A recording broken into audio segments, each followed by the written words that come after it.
Subscribe to our channel and press the bell icon for the latest updates.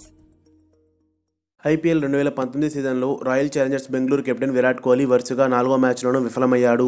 Rajasthan రాయల్స్తో Jaipur వేదికగా మంగళవారం రాత్రి జరిగిన మ్యాచ్లో పార్థివ్ పటేల్తో కలిసి బెంగళూరు ఇన్నింగ్స్ ఆరంభించిన విరాట్ కోహ్లీ 25 బంతుల్లో 23 పేలవ రీతిలో క్లీన్ బౌల్డ్ అయ్యాడు.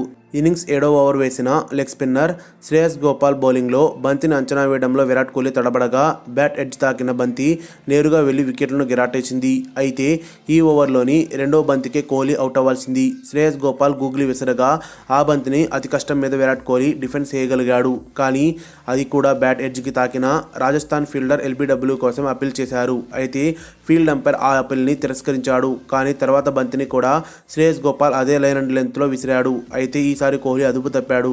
ఆ బంతిని డ్రైవ్ చేసేందుకు ప్రయత్నించగా అప్పటికే ఆలస్యమైపోయింది.